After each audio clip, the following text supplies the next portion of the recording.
নমস্কার সুপ্রিয় দর্শক শ্রোতা, সকলকেই স্বাগত হিন্দু লাইফস ম্যাটার ইউটিউব চ্যানেলে। দর্শক, ইউনূস বাংলাদেশ কি আমেরিকার কাছে ইজারা দিয়ে দিয়েছে? আমরা এই ইজারার কথা শুনেছিলাম শেখ হাসিনার মুখে। তিনি বাংলাদেশের এই জানুয়ারির নির্বাচনের আগে বলেছিলেন যে আমেরিকা দাবি করছে সেন্ট মার্টিন দ্বীপ এবং সেটা দিয়ে দিলেই তিনি আজীবন ক্ষমতায় থাকতে পারবেন, কিন্তু তিনি এটা করবেন না এবং তিনি ক্ষমতায় থাকতে পারেননি। তো যখন তিনি এই কথাটা বলেছিলেন তখন আমরা অনেকেই ভেবেছিলাম যে ক্ষমতায় আঁকড়ে থাকার জন্যই হয়তো তিনি নানান রকম গাল গল্প করতেছেন। কিন্তু এখন যেটা দেখা গেল যে এই সরকার ক্ষমতায় আসার পর থেকে এটা নাকি গণবান্ধব সরকার, জনগণের সরকার।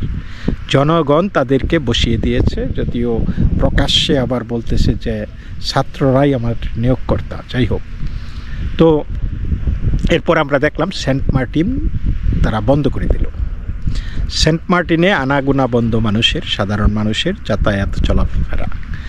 প্রথমে কারণ দেখিয়েছিল যে সেইখানে নাকি ক্লিন আপ করা হবে, পরিবেশ দূষিত হয়ে গেছে, সেটাকে ক্লিন আপ করা হবে। তারপরে ক্লিন আপের পরে বক্তব্য এসেছে যে সেখানে নাকি কিছু বিরল প্রজাতির প্রাণী আছে, তাদের প্রজননের জন্য, ফার্টিলাইজেশনের জন্য, তাদের জন্ম মানে বাচ্চা কাচ্চা জন্ম দেওয়ার জন্য সেইখানে টুরিস্টরা গেলে সেই প্রজননের প্রক্রিয়ায় ব্যাঘাত ঘটবে, সুতরাং যাওয়া যাবে না।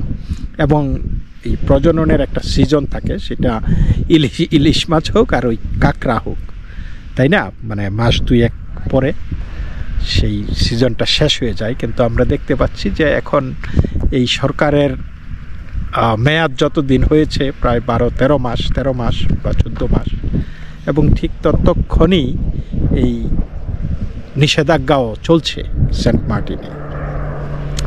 তো এরই মধ্যে আবার খবর এসেছে, আমরা এই সমস্ত আলোচনার মধ্যেই আমরা দেখেছি যে মিয়ানমারকে এই করিডোর দেওয়ার নিয়ে অনেক তোলপাড় হয়েছে। সরকার বলেছে যে যাই বলুক না কেন, মানে সরকারের এই বিদেশি চামচা যারা আছেন আর কি, যাদেরকে বিদেশ থেকে বিদেশি নাগরিকদেরকে ধরে নিয়ে গিয়ে সেইখানে মানে হেলিকপ্টারে করে নিয়ে গিয়ে রাষ্ট্রের গুরুত্বপূর্ণ পদে বসিয়েছিল সেই নিরাপত্তা উপদেষ্টা আর কি, হাই রিপ্রেজেন্টেটিভ বলা হয়েছিল আগে, এই ডক্টর মোহাম্মদ ইউনূসের হাই রিপ্রেজেন্টেটিভ, বাংলাদেশ সরকারের হাই রিপ্রেজেন্টেটিভ সেই খলিলুর রহমান, তিনি বলেছেন যে যাই বলুক না কেন সরকার নীতিগত সিদ্ধান্ত নিয়েছে যে আমরা মিয়ানমারকে করিডোর দিব। তো এই যখন কথাবার্তা হচ্ছিল, এর মধ্যে আমরা শুনেছি এই স্বরাষ্ট্র উপদেষ্টা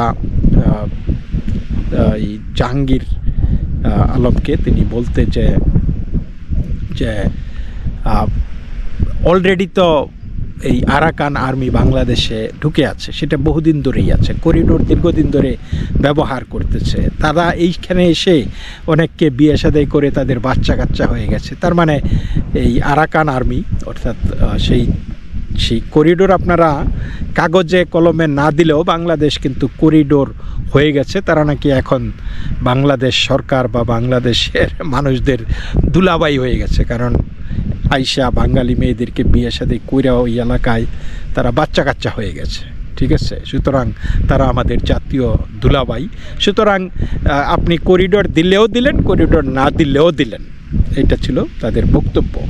কিন্তু আজকে আমরা একটি বিবৃতি দেখেছি মার্কিন দূতাবাস থেকে, সেখানে বলা হয়েছে যে চট্টগ্রামে প্যাসিফিক অ্যাঞ্জেল 25-3 মহড়া এগিয়ে নিচ্ছে বাংলাদেশ যুক্তরাষ্ট্র প্রতিরক্ষা সহযোগিতা। অর্থাৎ আমরা কিন্তু এর আগে অনেক দিন ধরেই শুনেছি যে কক্সবাজারে আমেরিকান বাহিনীর প্রায় 200-250 সৈন্য সেইখানে এসেছে, অনেক দিন আগে থেকে এটা শুনতেছিলাম। তো এখন তারা বলতেছে যে চট্টগ্রামে প্যাসিফিক অ্যাঞ্জেল নামে একটা মহড়া তারা দিচ্ছে, এবং সেই প্রহরাটা হয়েছে যুক্তরাষ্ট্র এবং বাংলাদেশের মধ্যে প্রতিরক্ষা সহযোগিতা।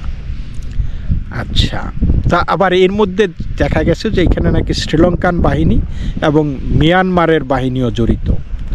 তাহলে বাংলাদেশের প্রতিরক্ষার সংকট কোন জায়গায় হয়েছে? কার দ্বারা হুমকি পেয়েছে? মিয়ানমার থেকে। তো তাহলে এখানে মিয়ানমারের আর্মি যোগ দিচ্ছে কেন? আবার শ্রীলঙ্কার আর্মিও যোগ দিচ্ছে, তাহলে ভারতীয় আর্মি নাই কেন? বিষয়টা আসে না। তো এই একটা বিবৃতিতে তারা ঢাকায় যুক্তরাষ্ট্রের ভারপ্রাপ্ত রাষ্ট্রদূত charge d' affaires Tracey Ann Jacobson গত মঙ্গলবার চট্টগ্রামের জহুরুল হক বিমান ঘাঁটিতে বাংলাদেশের সশস্ত্র বাহিনীর জ্যেষ্ঠ কর্মকর্তাদের সঙ্গে প্যাসিফিক অ্যাঞ্জেল 25-3 মহড়া পর্যবেক্ষণ করেন। দুর্যোগ মোকাবিলা ও মানবিক ত্রাণ সহায়তা কার্যক্রম জোরদার ও আঞ্চলিক অংশীদারিত্ব বৃদ্ধি করার লক্ষ্য নিয়ে গত সোমবার এই মহড়া শুরু হয়েছে। সপ্তাহব্যাপী মহড়ায় যুক্তরাষ্ট্রের বিমান বাহিনীর 92 জন, বাংলাদেশ বিমান বাহিনীর 90 জন সদস্য, শ্রীলঙ্কা বিমান বাহিনীর 2 জন চিকিৎসাকর্মী, ওরেগন এয়ার ন্যাশনাল গার্ড এবং আঞ্চলিক সহযোগী অংশীদারেরা অংশ নিয়েছে। ঢাকায় মার্কিন দূতাবাসের মুখপাত্র পূর্ণিমা রায় একটা ইমেইলে বলেছেন, প্যাসিফিক অ্যাঞ্জেল মহড়ার মাধ্যমে প্রতিরক্ষা সহযোগিতা এগিয়ে নিচ্ছে যুক্তরাষ্ট্র এবং বাংলাদেশ।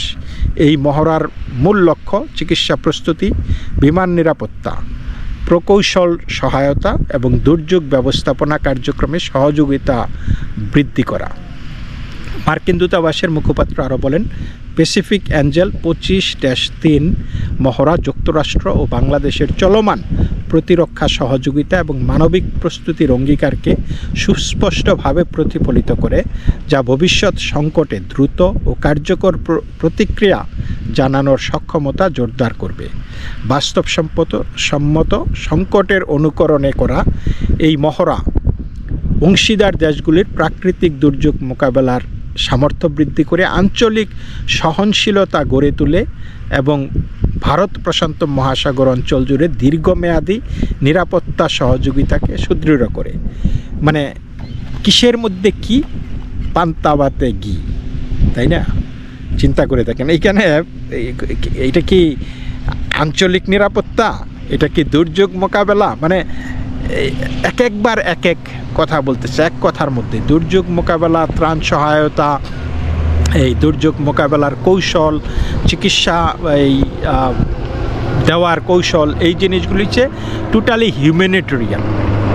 আর যখন আপনি প্রতিরক্ষার কথা বলবেন, প্রশান্ত এশিয়া প্যাসিফিক এলাকার নিরাপত্তার কথা বলবেন, এই দুই দেশের প্রতিরক্ষার কথা বলবেন, এইগুলি কিন্তু totally militaristic, it's not a humanitarian বক্তব্য। সুতরাং আমরা দেখেছি আমেরিকা বরাবরই যখনই তাদের কোথাও কোনো কিছু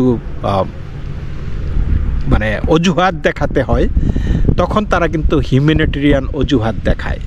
সেটা যুগে যুগে হয়েছে। কোনো দেশের রাষ্ট্রপ্রধানকে যদি ধরে আনতে হয় বা মেরে ফেলতে হয়, বলা হয় যে সেইখানে আমাদের স্বার্থ, সেইখানে তাদের দেশের মানুষের ওপর নির্যাতন করা হচ্ছে, নিপীড়ন করা হচ্ছে, মানবতার লঙ্ঘন হচ্ছে। আমরা মানবতার দূত হিসাবে সেইখানে যাচ্ছি এবং তাদের ত্রাণকর্তা হব।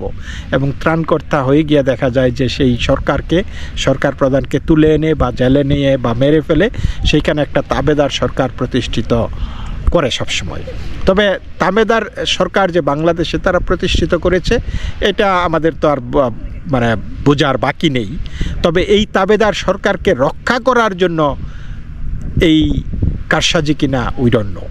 এবং এইখানে বাংলাদেশের প্রতিরক্ষার জন্য আপনি পার্শ্ববর্তী রাষ্ট্রের অংশীদারি যারা আছে, পার্শ্ববর্তী রাষ্ট্রের অংশীদারি হয়েছে শ্রীলঙ্কা, মিয়ানমার, তাই না? বাংলাদেশ এবং আমেরিকাও বাংলাদেশের রাষ্ট্রের নিরাপত্তার জন্য অংশীদারি।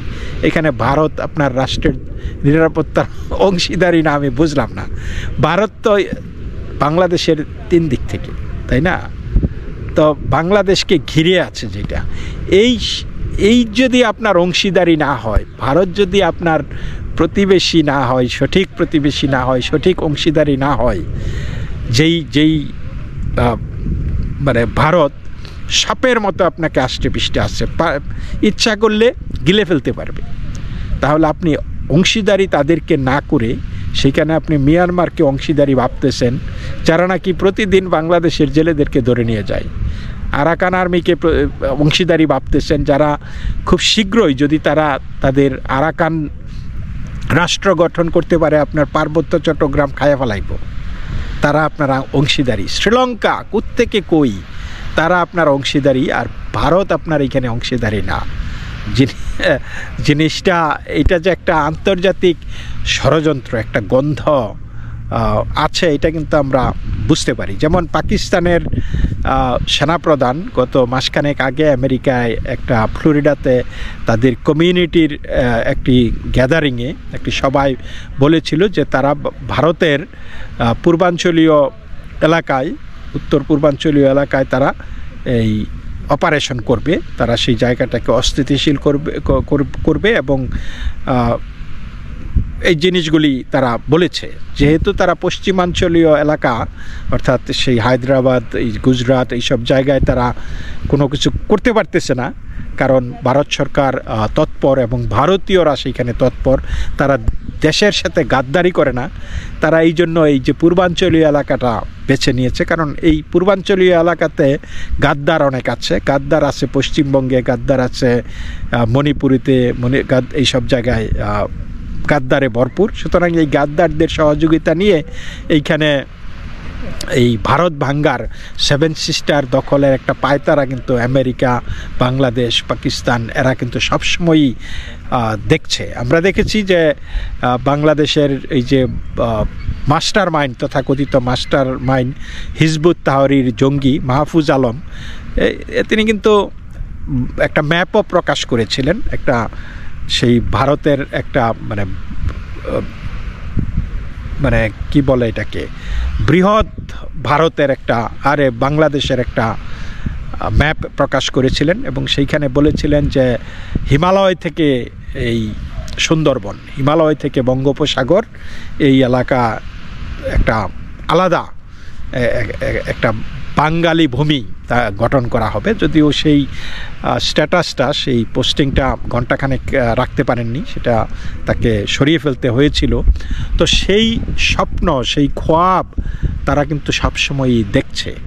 এবং আজকে এই আমরা তো এখন সেন্ট মার্টিনসে যেতে পারি না, যে জানে না জনগণ সেখানে কি আছে না আছে, কোনো রাডার স্থাপন করা হয়েছে কিনা, নোবডি নোস।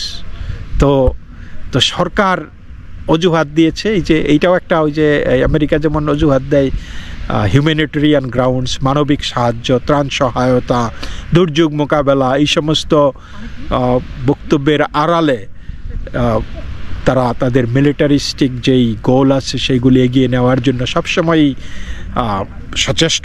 সেরকম বাংলাদেশ সরকারও জনগণের চোখের মধ্যে ধুলা দিয়ে রাখতেছে যে তারা এই ওই পরিবেশ রক্ষার জন্য সেন্ট মার্টিনস দ্বীপে আপনার যাতায়াত নিষিদ্ধ করে দিয়েছে। সেইখানকার কাঁকড়ার প্রজনন হবে, কাঁকড়ার প্রজননের কিন্তু সময়সীমা অল্প একটা সময়, তো সেটা তো চলে গেছে। আপনার সেই সেন্ট মার্টিনস দ্বীপে পরিষ্কার পরিচ্ছন্নতার কাজ করবে, সেটা 6-7 দিন হইলেই চলে, কিন্তু এই মাসের পর মাস এখন কি হচ্ছে এইখানে নোবডি নোস। এবং তারা যদি এত পরিবেশবাদী হয়ে থাকে, পরিবেশের জন্য যদি তাদের এত প্রাণ কাঁধে,